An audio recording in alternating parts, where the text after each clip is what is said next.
Hello, and you are listening to Eco Justice Radio. We present environmental and climate stories from a social justice frame featuring voices not necessarily heard on mainstream media. Eco Justice Radio acknowledges that we recorded this show on the traditional territory of the Ahachiman people and all of their relatives in the place we call Laguna Beach, California. Welcome, I'm Jack Ide. On today's show, Blue Latitudes, Uncovering the Ocean's Secrets for a Sustainable Future. We feature excerpts from two talks by Sylvia Earle, PhD, oceanographer, explorer, author, and lecturer. We encountered her at a recent event by Blue Latitudes Foundation that is committed to ocean stewardship by uniting government, industry, and the community to work together to conserve our oceans through innovative solutions to traditional marine conservation challenges. Their main interest is conservation of marine habitat around repurposed oil rigs. Sylvia Earle, PhD, is president and chairman of Mission Blue and the Sylvia Earle Alliance. She's a National Geographic Society explorer in residence and is called Her Deepness by the New Yorker and the New York Times, Living Legend by the Library of Congress, and First Hero for the Planet by Time magazine. That's some accolades, I guess. Blue Latitudes Foundation was founded by the two co-presidents and marine biologists, Amber Sparks and Emily Hazelwood.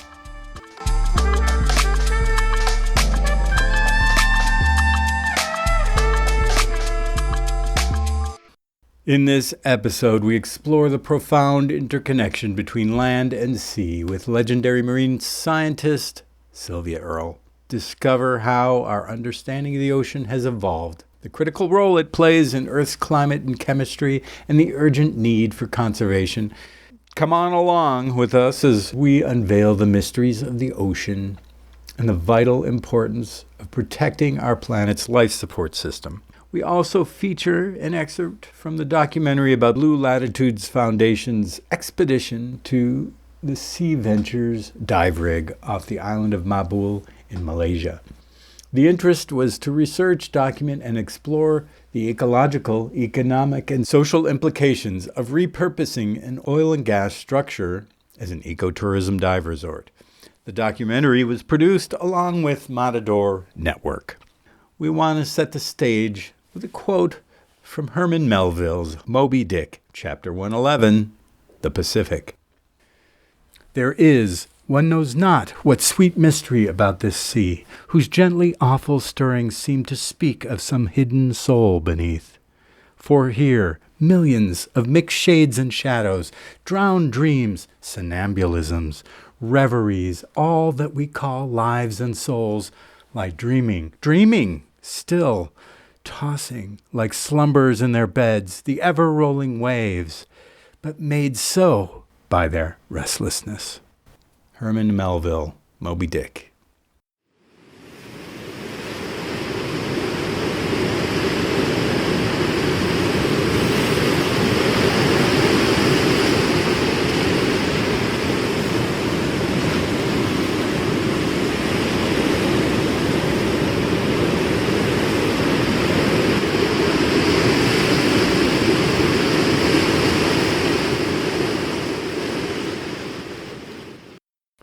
We begin with an excerpt from a TED Talk featuring Sylvia Earle from 2009. 50 years ago, when I began exploring the ocean, no one, not Jacques Perrin, not Jacques Cousteau, or Rachel Carson, imagined that we could do anything to harm the ocean by what we put into it or what we took out of it. It seemed at that time to be a sea of Eden, but now we know, and we are now facing paradise lost. I want to share with you my personal view of changes in the sea that affect all of us, and to consider why it matters that in 50 years we've eaten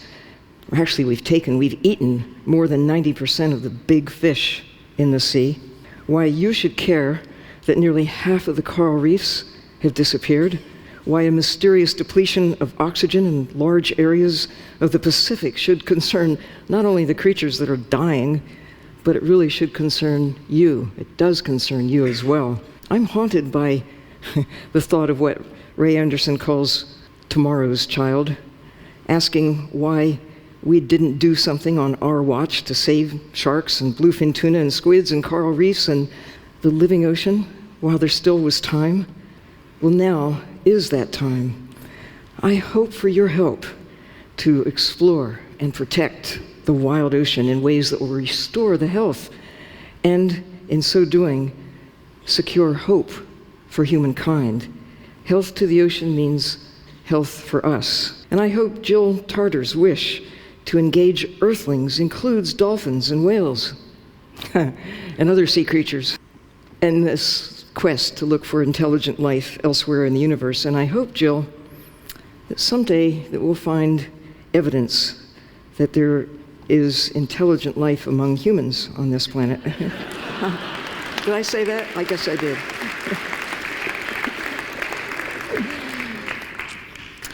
For me as a scientist, it all began in 1953, when I first tried scuba. It's when I first got to know fish swimming in something other than lemon slices and butter.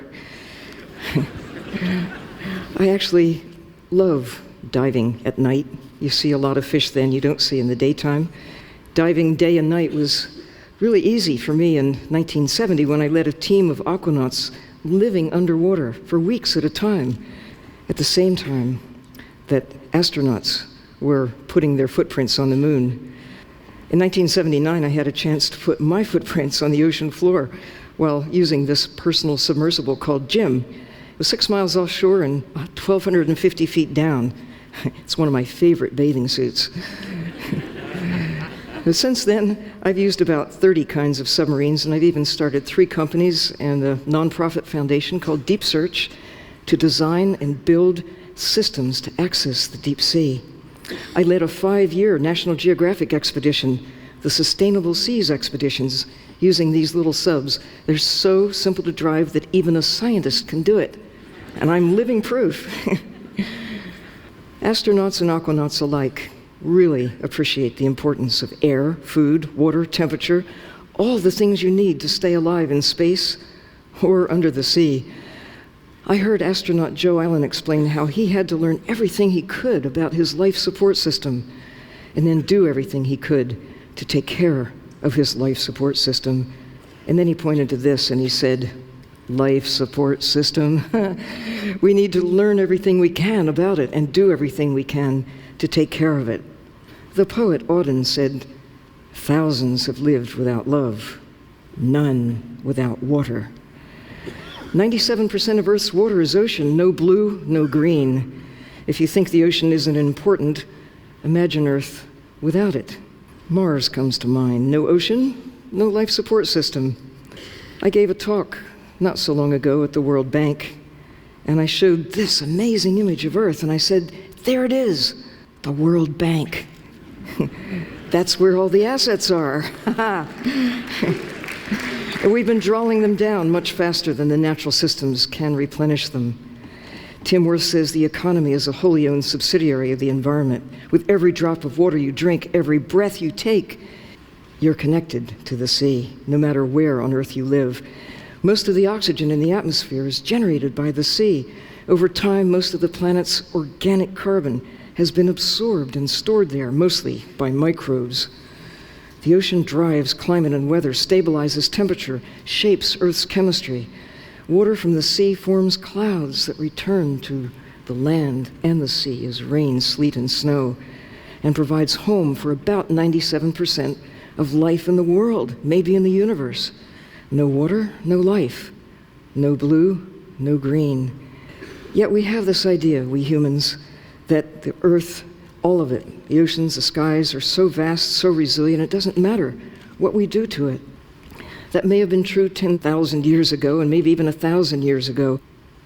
But in the last 100, especially the last 50, we've drawn down the assets, the air, the water, the wildlife, that make our lives possible.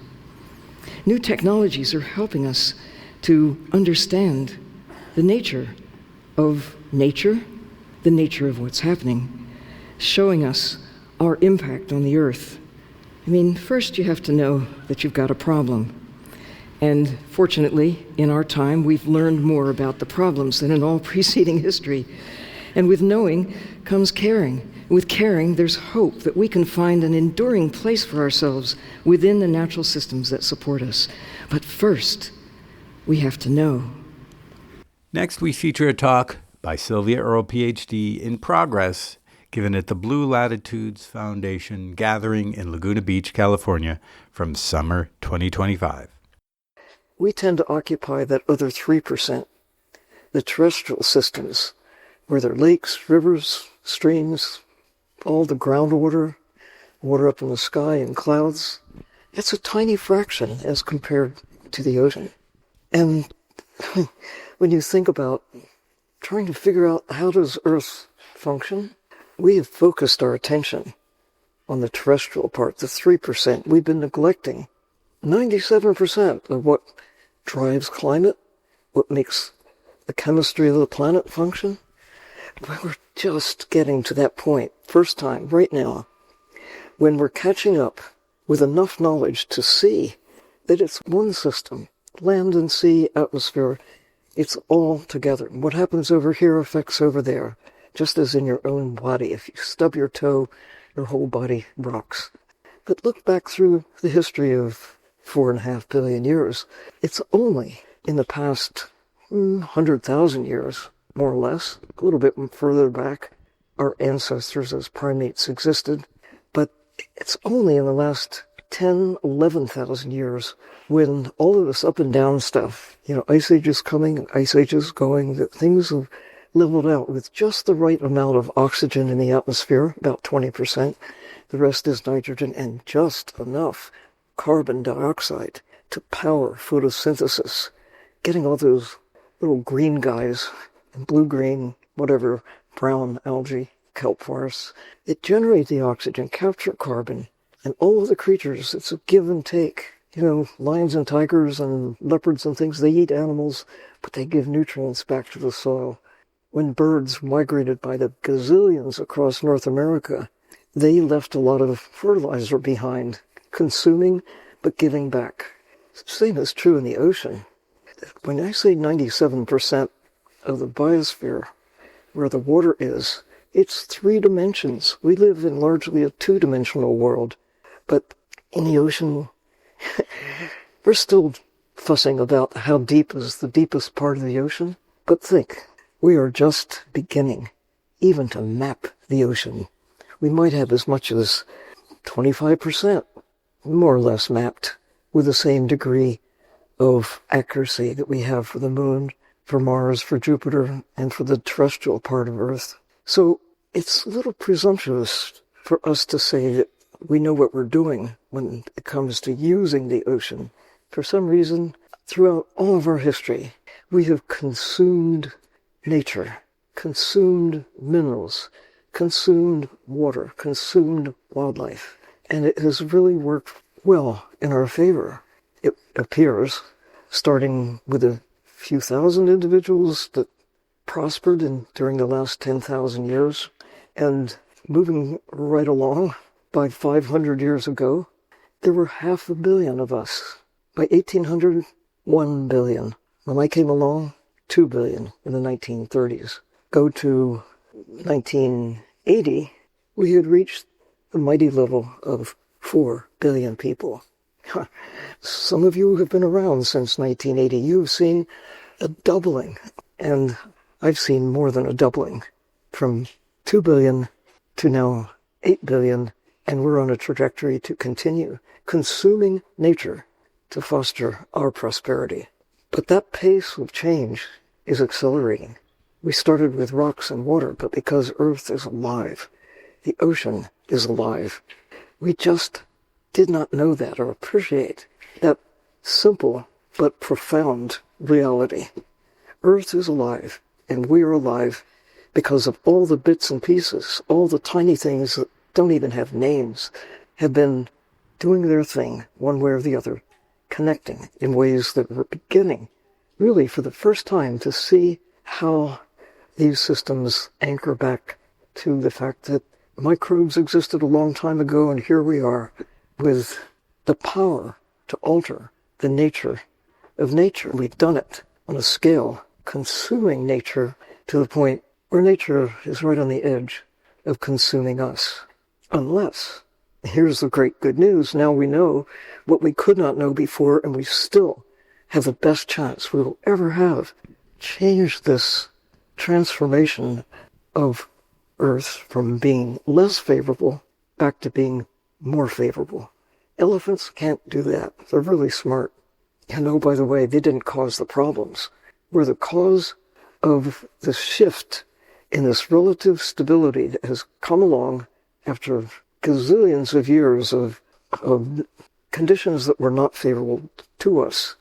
And it seems really perverse that here's a world that's working in our favor, and in ignorance, in complacency, we have just merrily been consuming forests, altering the flow of rivers, and basically consuming the diversity of life to the point where, we're putting ourselves at risk. Imagine if we didn't know. I tell kids, or anybody else who seems like, oh, woe is us, what are we going to do about all the changes in climate? Polar ice is melting, that we see storms of increased intensity and size, flooding, sea level rise, something to worry about more in some parts of the world than others. But changes in temperature, Earth is warming. It's measurable. You can't hide from the laws of nature. The reality is here.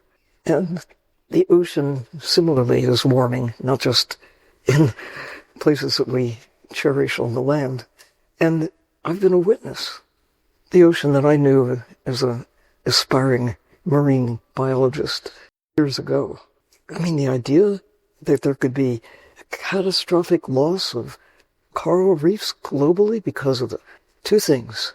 Warming is certainly a factor, but also we have dismembered the elements of what makes a coral reef, a kelp forest, a seagrass meadow, a mangrove forest, just as we have the land. We've removed birds. We've removed those furry things. We've annihilated insects. So there's less resilience with a change in temperature. A healthy body can get over some little shift that is negative, but one that is hurting, that you've lost the sharks, you've lost the big fish, you've taken whales from where they were down to a fraction. Their role, everything has a role, everything has a place. The squid out in the ocean, the krill in Antarctica, the phytoplankton that generates most of the oxygen, certainly over the long pull. Before there were trees, phytoplankton existed in the ocean. Those food webs in the ocean that shaped planetary chemistry, that led to the planet that is now favorable to us. We didn't know this until right about now. That's the good news. And the good news is plenty of reasons for hope. And one of the things that I've been involved with, whether it's national marine sanctuaries, national parks, whatever they are, places that you protect deliberately. I give the name Hope Spot to places that people love and care about and are willing to commit to go from wherever they are to get to a better place. And it's a project that really started officially 15 years ago, but it's actually embedded in the ethic that people, perhaps throughout the history of humankind, have seen that we have the power to alter nature and proactively do what it takes to protect an area where you don't kill things. You do your utmost to keep them intact for whatever reason, because they're beautiful, because it seems like the right thing to do, or because we understand increasingly that our existence is anchored in maintaining the fabric of life, even if we don't have an actual understanding of how this or that or the other kind of creature is useful to us. We can see a tree. It's not only useful for board feet of lumber, it gives homes for other forms of life. It generates oxygen, captures carbon. We can say a tree is useful, alive, maybe more useful than a dead tree, even though we use a lot of dead trees to foster our prosperity. But there is a cost. And it's true with all the things we take from nature. Looking at the value by actually getting ourselves out in the ocean, under the ocean, a phenomenon that is unique to the past 200 years, especially the last 100 years, and more particularly the last 50 years. Imagine how many people have wondered what's down there. You're listening to Eco Justice Radio, a listener-supported media outlet. Please consider making a donation to ensure that we can continue to provide socially and environmentally driven content. Donations can be made at ecojusticeradio.org and socal350.org. For an extended version of this interview, as well as other benefits, we encourage you to become a member of our Patreon at Patreon/EcoJusticeRadio. Today, you're listening to Blue Latitudes, Uncovering the Ocean's Secrets for a Sustainable Future. I'm your host, Jack Ide, and we feature a presentation given by Sylvia Earle, PhD, oceanographer, explorer, and author, as well as the documentary Rigs to Reefs, Transecting Borneo by the Blue Latitudes Foundation with Matador Network. From a collection of Chumash stories and songs collaborated from Chumash people from different villages in Santa Barbara County, California. This is the seaweed dance song. We don't know a lot about its origins, but I sing it as a way to pray for the kelp forest, which is so important to the health of the whole environment. We learned it from the wax cylinder recordings a number of years ago.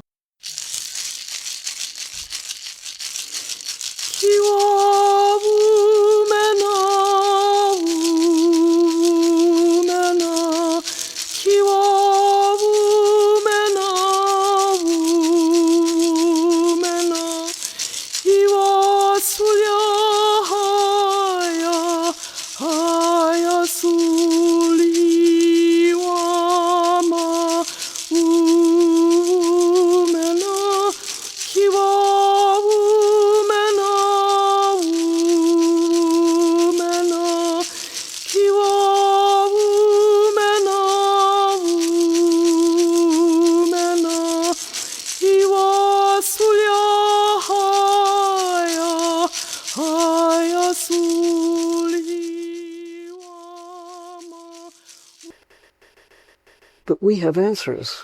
A lot of questions. The deeper we go, the less we know, the more new discoveries we're finding. And I've had the pleasure, it was just not intentional. I just happened to be born at the time when technology was taking off, both high in the sky, but also into the sea. So, big deal. I was one of the first to use scuba as a scientist in 1953. It was such a cool thing to be able to breathe underwater and go down and see fish swimming around, see them in their own world. It's transformative.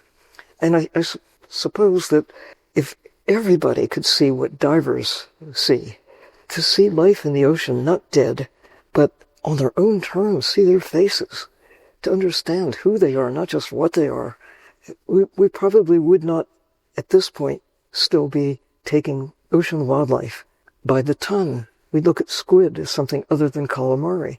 We'd see not tuna salad and tuna casserole and, sushi and sashimi and whatever. We'd see these magnificent animals that you would not want to see dead. You want to see them in their magnificence. I had the pleasure of coming along when remotely operated vehicles, when little submarines were just beginning to take off. And for 5 years, from 1998 to 2003, National Geographic and Foundation based in San Francisco, Richard and Rhoda Goldman Foundation, together, it was $5 million that was put up. $1 million a year. Somebody gave you $1 million a year, what would you do with it? I took it to National Geographic, and they kicked in the sum, but then together we went to NOAA, and the agency where I served for a while as the chief scientist. They were sympathetic with the idea of going to the National Marine Sanctuary System and trying to establish baseline data that would establish a starting point against which we could measure change. And to get scientists, teachers, the head of National Geographic, and to just inspire people to think, a system so simple to drive that even a scientist can do it, that there might be a place for this. It's not good enough just for nerdy scientists to go out and explore and get information. It's good. We need to do that. But during a recent expedition in the Galapagos Islands with a little 3-person sub, pilot and 2 passengers, I was one, and the Minister of the Environment from Ecuador, Galapagos. It's transformative. I mean, I just came back from Tonga.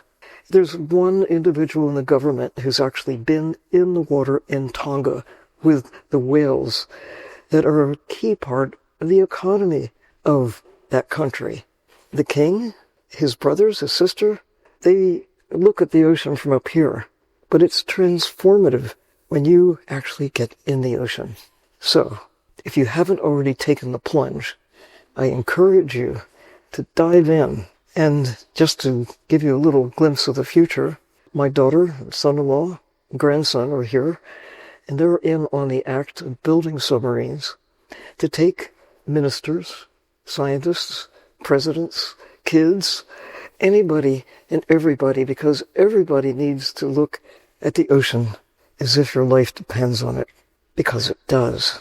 And up in Alameda, here in California, these 2 little subs are in the works, and they will be deployed in, well, first here in California, try them out, and then go to French Polynesia. And, maybe this time next year we'll have some converts of people who know they care about the ocean, but until you submerge yourself and get down and see fish looking back at you, I mean, it would be a little spooky if they did that from your plate, but, maybe you'll have a different attitude about what you put on your plate. Kelp forests, seagrass meadows, mangroves, this is on the other coast of this country, but the kelp forests are coming into fashion. It's normal now to care about kelp. It hasn't always been that way. We're understanding that these are the rainforests of the sea, and they're even wetter than rainforests. The life there is just so diverse as compared to what we see on the land. I mean, whole categories of life. Like, you ever seen a starfish on the land? Have you ever seen these jellies? Any kind of jelly. Even in freshwater, jellies are extremely rare. The ocean is their natural home. It's the history of life on Earth. You can experience it on a dive. So, that's where the action truly is for generating oxygen, capturing carbon, creating this web of life, a zoo of small, medium, and large creatures that make our existence possible. Being in the ocean, sometimes you're lucky enough to catch a glimpse of the food web in action. The trick is not to be part of the food web while you're watching. Only one's having a good time there, well, everybody but the little fish. But that's how you're looking at the chemistry of the planet in action.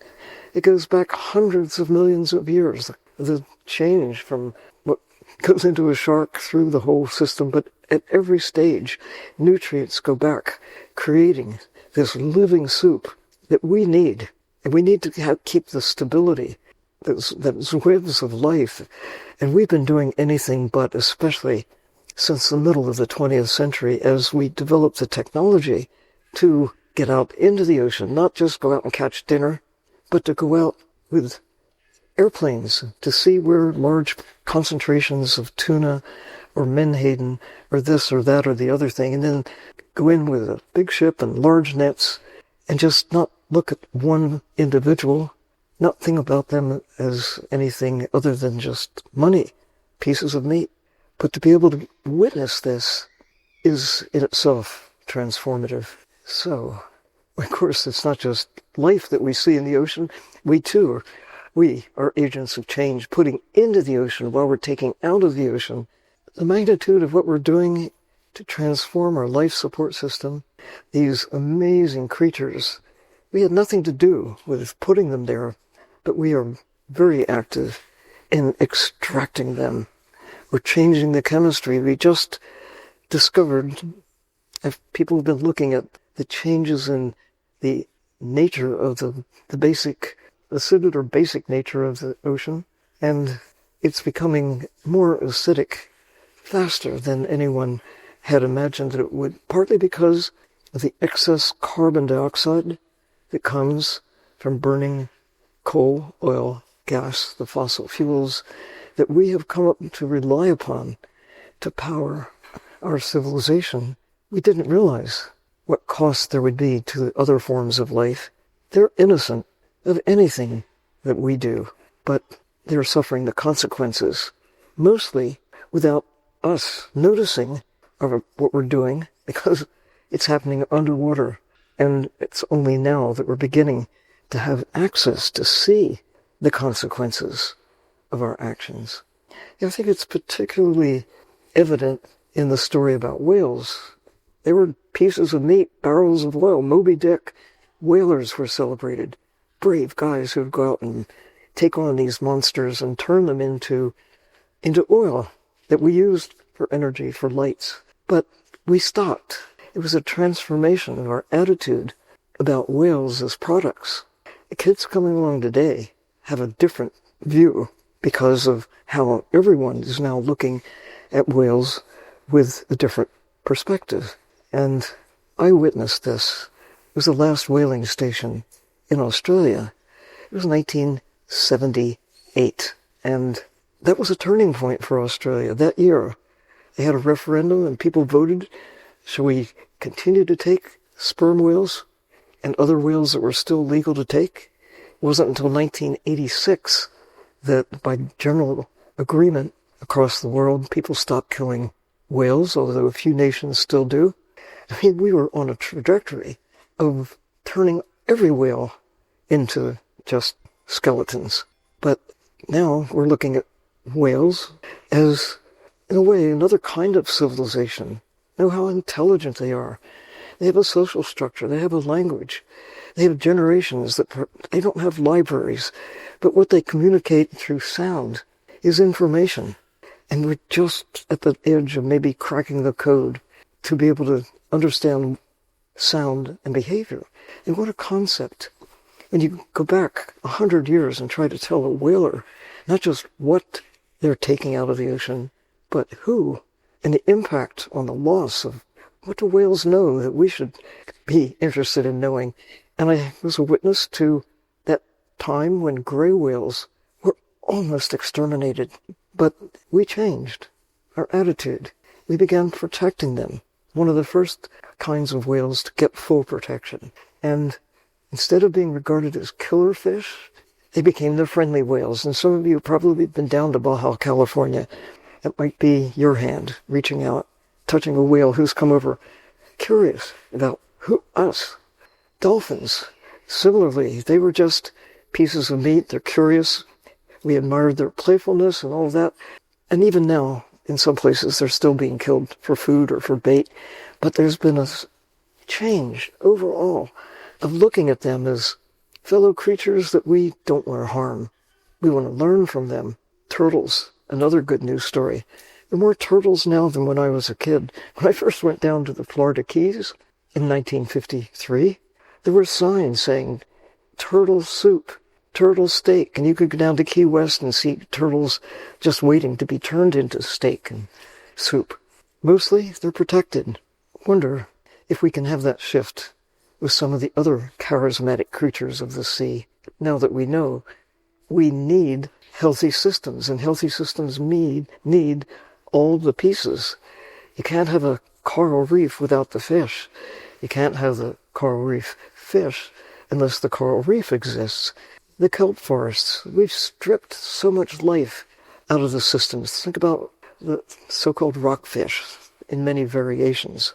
That just in a few decades, we've taken them from where they were because we have the technology and the global market for ocean wildlife that is taking the volume of life in the sea from where it was in the 50s to where it is today. About half remains. Some, like some sharks, they're down to a half of 1%, like the short fin mako. That's one of my favorite fish. And people say, what is your favorite fish? And I say, a live one. But this one, Nassau grouper, they're so curious, like the big sea bass here in California. But anytime, divers, any of you, go out and spear a fish, it's like spearing a sofa. They just sit there looking at you, and you go and easy to kill relative to resisting that habit of taking.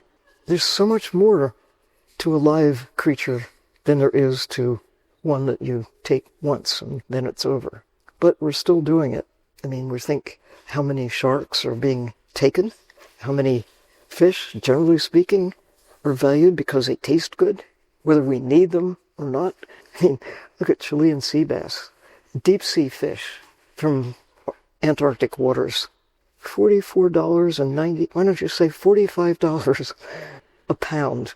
I mean, it's just out of control. That's not taking fish because you need to have it for sustenance. It's become a high-end luxury for most people. Anyway, enough of dead fish. We'll look at the live ones. And when you, again, these creatures, I've heard MIT engineers sigh with envy, because how do you power your way through the ocean by a motion like this with on the order of 97% efficiency? We haven't come up with a propulsion system that comes anywhere close to that.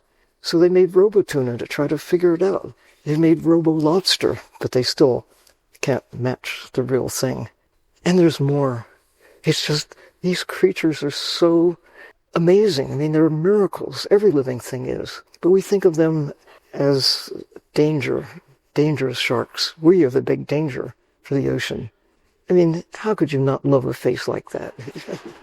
But again, we've transformed them into shark fins, shark steak, shark oil, squid, calamari. This is Catalina at night where they were spawning. They look at you, they come over, they're curious. And now there's squid fleets across the Pacific, the Atlantic, and there's no limit to how many are being taken. But it's having an impact, just as the idea that I hope will be wise enough, smart enough not to engage in deep sea mining. I mean, it's right on the horizon, and you, your voice, mine, all of us, we need to make it known that the highest priority for us now is to maintain the integrity of the last wild places, land and sea, the distillation of all the history before. We can't put it back once it's gone. We still have a chance. About 15% of the land is now proactively protected. About 3% of the ocean is proactively protected. We can do better. 30% by 2030, then why would we even think of starting to tear up intact systems in the deep sea when we haven't even given names to most of the creatures who live there? We haven't figured out what happens in the deep sea. We do know that krill, for example, are keystone species, both in the Arctic, but especially in the Antarctic. And yet, we stand by and let them to be taken by the ton. But we have a chance right now that we didn't have 50 years ago. And then if we wait even 10 years, let alone 50 years from now, we'll lose the best chance we'll ever have. And so, when I think about what the dynamic duo that you're going to hear from, that's the second highest priority. The first is protect what you can that is still in good condition. The second, restore what has been lost. Make the best of the situation that we've got, whatever it takes to change this trajectory that we're focused on right now, so that when you or any of us, we should be the witnesses of this best chance we will ever have to change the trajectory. Now, if we could go back, let's say to 1947, that's when the first offshore rig was put in the Gulf of Mexico. 1947. Knowing what we now know, would we have done what we have done, knowing the consequences? We didn't know. In fact, when you think about the benefits that the oil and gas industry that followed burning of coal, how we have what we have, including sending spacecraft high in the sky to look back on Earth and make us understand the whole revolution in healthcare, the revolution in communication. It's been powered by burning through this gazillion-year-old investment. Use it once. There's no reason they call it fossil fuels, because we're burning fossils. And it's gotten us to a really great place to understand we have to change. That what worked, at least we thought it worked, with the best intentions, we put a lot of effort into taking and taking from the earth. But thanks to fossil fuels, look at what we now know. This is the best chance ever.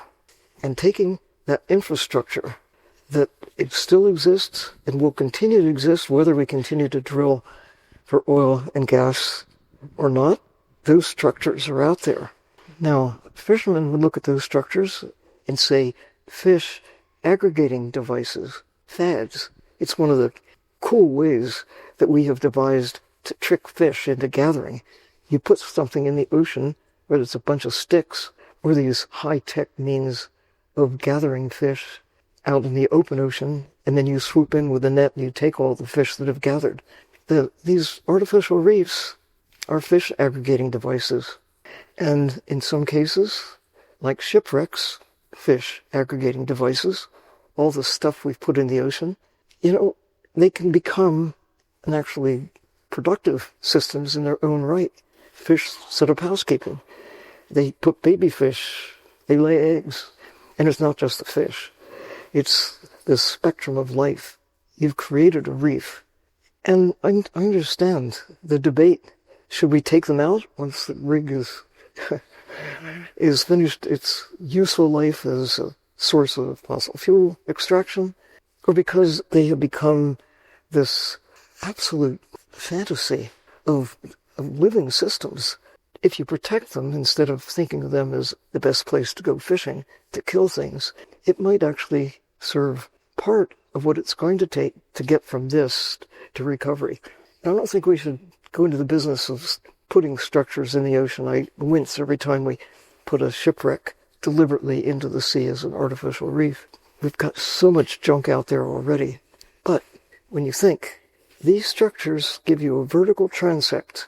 As a scientist, from above water all the way down to far below, in many cases where divers can go. You need submarines to go out, to be able to use them as monitoring stations. If you had to set up monitoring stations along the coast of California, think of the investment that's already been made. They're out there. And I'm not alone in noticing this. It just seems like we can take advantage of rigs to reefs as observatories. I mean, if you put your mind to work thinking about, okay, maybe if we had started knowing what we now know, that they wouldn't be out there at all, but they are there. What can we do to make use of them instead of just saying, woe is me, they're ugly? Maybe there's an advantage. So I'm going to stop talking because I want to hear more about what you came to hear about the success story. And I really encourage you to get behind this whole concept called Blue Latitudes. What's under that umbrella? My role is something like changing blue attitudes. We need both. We need to think differently about the ocean, and we need to take action. And my scientific partners here, they're taking action. Thank you. Hey listeners, quick break here. We hope that you're enjoying Eco-Justice Radio. Stay connected by subscribing on all major podcast apps and visit our website, ecojusticeradio.org, to check out previous shows and guests, listen to extended episodes, and get connected with us on social media. Today you're listening to Blue Latitudes, Uncovering the Ocean's Secrets for a Sustainable Future.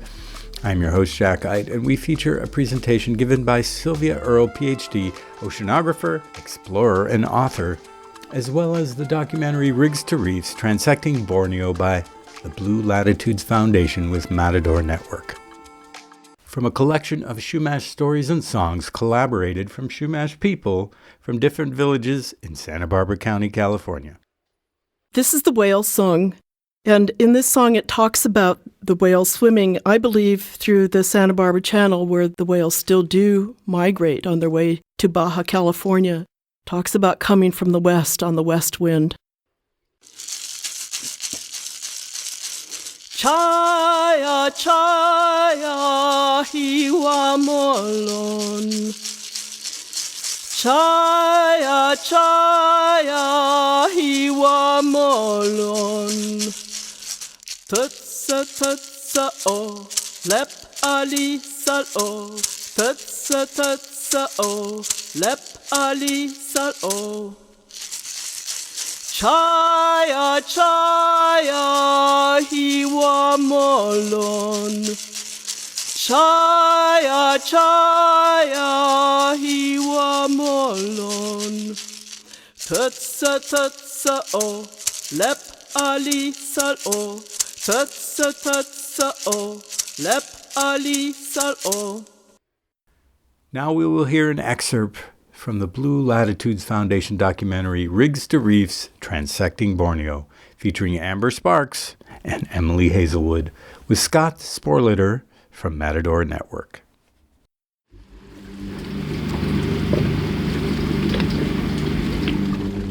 What is your biggest fear with this whole project?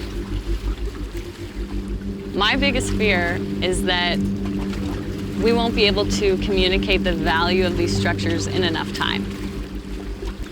These oil platforms, they're in every ocean, and there's potential that all of these structures could have a booming ecosystem beneath the surface. But there's only a few places where there's actually been research done on those platforms. There's been a proven ecological value, so it's very likely that a lot of these structures will be completely removed at the end of their economic life. And to me, that's my greatest fear in this whole project, is that we won't be able to have enough time to really communicate what that value is and work with other scientists and conservationists to say, hey, this is something that's worth preserving, and get that done.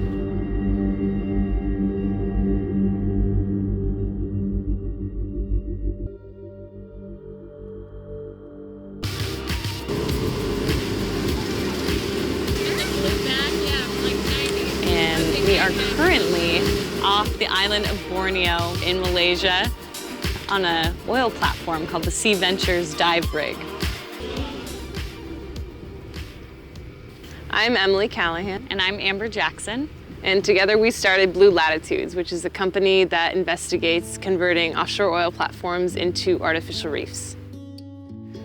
We started Rigs to Reefs because we got the opportunity to go diving on the offshore oil platforms in California and saw how special and beautiful the reefs were. And then we also learned that they were going to be pulled out. And that wasn't just unique to California. There was oil platforms all over the world with these really special reefs that were all going to be pulled out at the end of their useful life. Because most people don't associate artificial reefs and coral reefs and functioning reefs with oil platforms. Yeah. And given the state of so many of our oceans today, and given the fact that we all use our cars, we all use plastic, we all need these platforms, it just seemed like such a devastating thought to think that we would pull these oil platforms out and take them on shore and create a massive carbon footprint and destroy the reefs that were living there. Yeah, it's crazy because most people think about offshore oil and gas and they just think industrial, steel, anything that you can see from your beach chair, which doesn't look anything like a reef. But below the surface, there's so much more. Every beam and cross beam is covered in life. You see schools of fish, and the structures really are functioning as artificial reefs. Amber and I have been trying to come out to Malaysia to dive on the SeaVentures Dive Rig for almost 3 years now. We saw the image in a New York Times article, and it just seems so outlandish and out there. We've kind of made it our mission to get out here and explore it and see what the potential is and convert it into an ecotourism resort. The rig itself was a converted oil rig. It was a working oil rig in the 1980s in Panama. It was then decommissioned and towed to a scrapyard in Singapore. And soon after, the Malaysian government bought it and turned it into a resort. The SeaVentures Dive Rig is very special. It's one of the only offshore oil platforms that's been converted into an ecotourism resort. This is the first time I'm staying on a rig hotel. This is the first time I'm actually on an oil platform, ironically, since I've been working on Rigs to Reefs now for almost 3 years. It's definitely given me a lot of perspective on the people that actually live and work on these platforms full time. It's challenging. The rooms are very compact. We're showering with salty water. We're brushing our teeth with salty water. Living on the rig itself, it's far more different than you are going beach resort or any of the resort around here, where you can basically living here. Just try to live in this rustic, I would say rustic feeling of this rig. While we are here, we are using stereo video technology so that we can compare the fish life that's found on the SeaVentures Dive Rig with the life that's found off the natural reefs. And when we look at the data that we collect, we'll be able to make a better assumption about whether or not this rig is productive, if it's a good home for all these fish, as compared to the natural reefs, which we know are successful.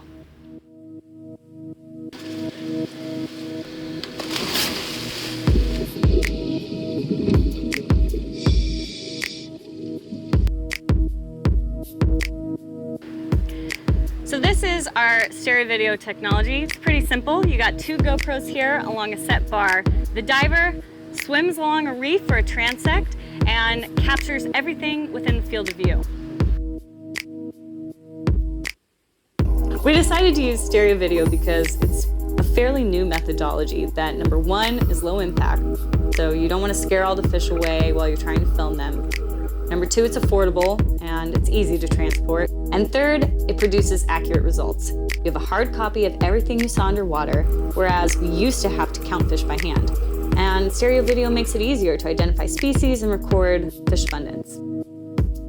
So with the 2 cameras angled inward, it captures the entire field of view that we see as we're swimming forward. And we can take all that data, count the fish, and then drop it into our statistical tools to analyze how many species and fish individuals we see. Basically, what the software does is it demystifies the fish counting process and allows us to identify species and fish individuals. Scientific diving is inherently challenging because instead of just floating along and enjoying all the nice marine life, instead you have a task and a job and you got to get it done. And sometimes that can be challenging in that sometimes you push your limits a little bit because you want to get that one more transect, or just trying to fight a ripping current going by trying to lay down a transect line. Transecting means the data and information that we're gathering from point A to point B as we're swimming along this rope. And in bigger picture terms, it means all the data that we're gathering of the rig itself and the coral reef surrounding it. And then here at Mabul and Kapolai and at the House Reef, we tend to see what we call macro life, much smaller species, things like nudibranchs, ghost pipefish, a variety of seahorses, crabs, which all live in and around the coral.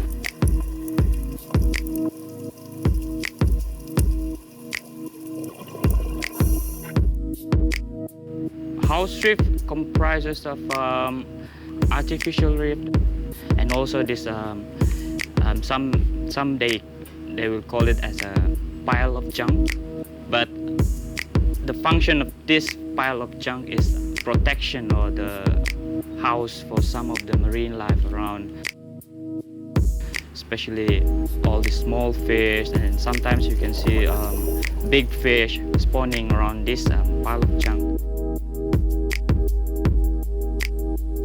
The house reef is comprised of different sunken ships and nets. It almost looks like a junkyard. They've thrown tires, different things to create some sort of topography that surrounds the rig.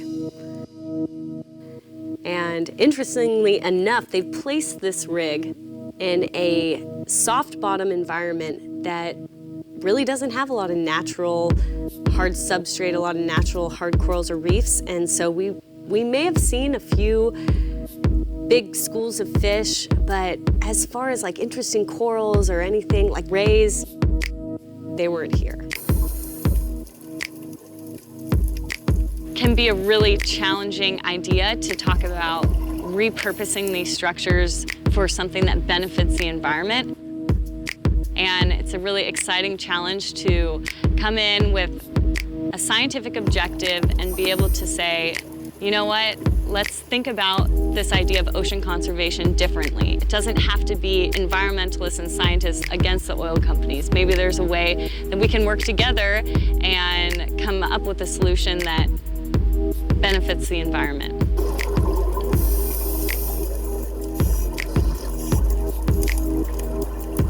I would say I think this trip is a really big undertaking, and I'm a little nervous just because there was so much planning, and I hope this is a good option. I hope that this sort of technology really works, and I hope we get good data, but you never know. And so I think that's what I'm nervous about, and I'm hoping in 10 days that I can be like, yes, it is a good idea. We can do this. Or yes, these are the flaws, and now let's go. Never use stereo video to do this again. Don't use it. Let's use something else. Let's come back next year. Back to counting fish. Yeah, we'll come back next year. I think it's going to be very different staying on Mabul. I'm wondering how it'll impact our day-to-day life and our mindset going out there. So far, we've just been on the SeaVentures Dive Rig and surrounded by tourists, and now we'll be moving back to the island and actually surrounded by some of the local population, which means the sea gypsies. I'm excited to get to Mabul and maybe get a chance to interact with the locals, learn about the culture and about these people who've lived on the ocean for years. It's a little bit more of a relaxed, laid-back attitude, so we'll see if that impacts our transects and how much stuff we get done. So.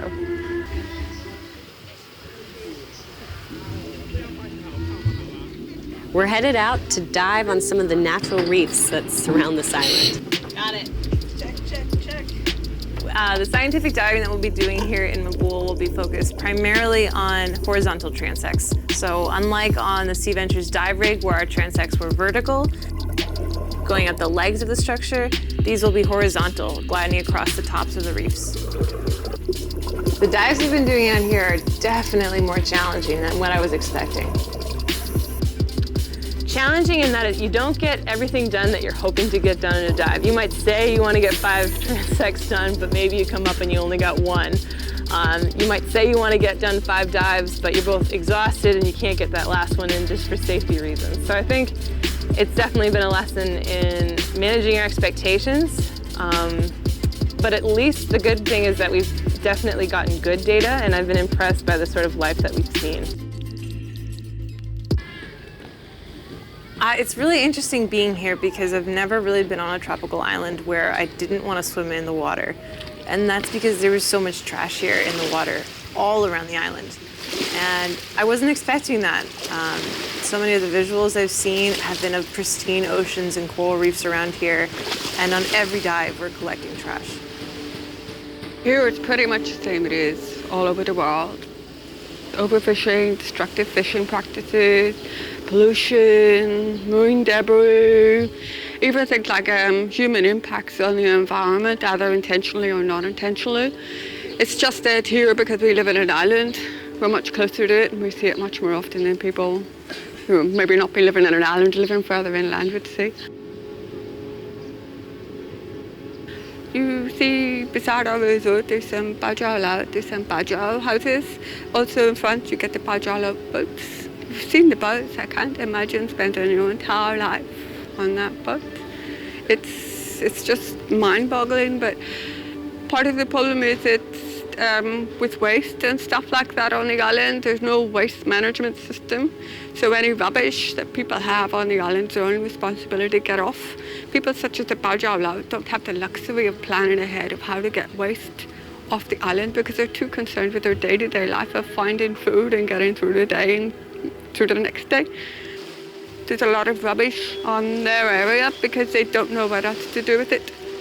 But this is, for example, if you think maybe 30 years ago, this wouldn't have been a problem. People use banana leaves or disposable sources. You could throw it overboard. That's it. It's biodegrades, that's fine. But people here maybe don't realize that if you throw something overboard, it's not just going to go away. It lands on the reefs and it stays there. Now, this is not for us to judge them for not knowing that, because you can see a lot of people back in Europe or in the States or whatever, they still throw rubbish away and they know exactly what happens and what harm it causes. whereas these guys don't really get that. And it's unlike a culture I've ever experienced before. They live off the water, and most of their homes are actually extended into the sea.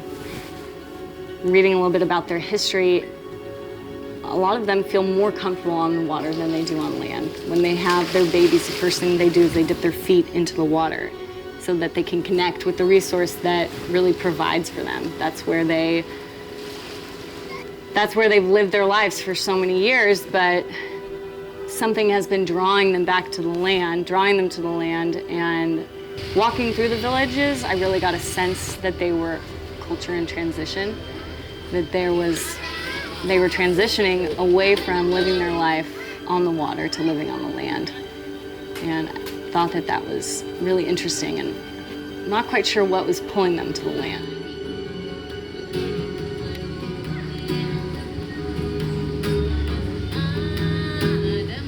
The second way is we actually try to have a positive impact through our conservation programs, which include turtle conservation, shark conservation. Most importantly, my favorite is supporter engagement, which is not only like getting tourists or visitors to our areas involved, but also getting the local communities involved in conservation activities, or giving them the ability to carry out conservation projects themselves.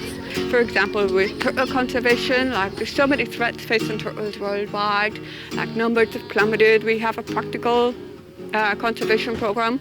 So it's a hatchery where we try to release as many hatchlings as possible back into the natural environment.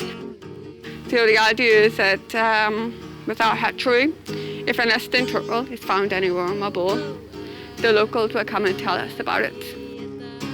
We watch until the female stags the nest, covers it back up and goes back out to sea, and then we relocate the nest and bring it back into our hatchery. And that means that it will be safe from human predation, dogs, cats digging it up, anything like that. And the guests stand on either side. We create a big semicircle, sort of like a protective barrier if you want. Cats and dogs can't get out the hatchling, and we release them all in one go. The idea is that we get as many as possible up out of the nests and out into the ocean, safety in numbers. So far, since the start of the program in 2011, we have released over 6,000 hatchlings back into the wild, which is quite a lot. So a lot of the work we do, or the marine debris or beach cleans or whatever, or community outreach, is always aimed at the children. Because when you start telling children about plastic and where it ends up and the harm it's going to cause, if you keep telling early on and on and on, it takes seed. And maybe one of them will start telling the others. And then, can you see like a ripple effect? Hello.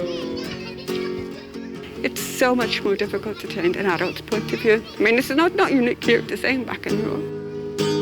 It's much, much easier to work with children.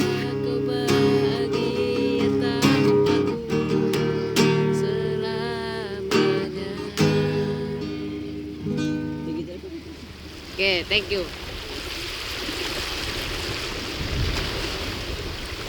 Thank you to Dr. Sylvia Earle, the Chumash people from Santa Barbara County for their songs, Amber Sparks and Emily Hazelwood from Blue Latitudes Foundation, and Scott Sporliter from Matador Network. And thank you to our listeners for joining us. This has been Blue Latitudes, uncovering the ocean's secrets for a sustainable future. For an extended version of this show, become a member of our Patreon or visit our website at ecojusticeradio.org. Please connect with us on social media at Ecojustice Radio, SoCal350, and Wilder Utopia. If you like what you've heard and you want others to be informed, subscribe and share the episodes.